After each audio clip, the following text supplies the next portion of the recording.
आला उमर अब्दुल्ला अपनी काबीना के वुज़रा के साथ सिविल सेक्रेटेरिएट जम्मू पहुंचे। उमर अब्दुल्ला और उनके वुज़रा ने सिविल सेक्रेटेरिएट जम्मू से दोबारा काम शुरू किया, जो जम्मू कश्मीर का सरमाई दारुल हुकूमत है। सेक्रेटेरिएट के दफातर खोलने के मौके पर सिविल सेक्रेटेरिएट जम्मू के इर्द गिर्द सिक्योरिटी बढ़ा दी गई है। सिविल सेक्रेटेरिएट के बाहर सख्त सिक्योरिटी इंतजाम किए गए हैं। सीएम का सिविल सेक्रेटेरिएट जम्मू पहुंचने पर काबीना के वुज़रा और जम्मू कश्मीर सिविल इंतजामिया के आला अफसरान ने इस्तकबाल किया।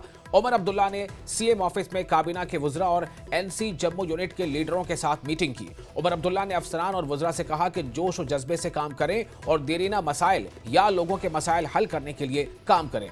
उमर अब्दुल्ला ने जम्मू में ज़ेर तामीर कानून साज असेंबली की इमारत का भी दौरा किया। उधर वज़ीर आला उमर अब्दुल्ला आज शाम नई दिल्ली के लिए रवाना होंगे। वो दिल्ली में 2 दिन क़याम करेंगे और उनका आला सरकारी अफसरान से मुलाकात का इम्कान है।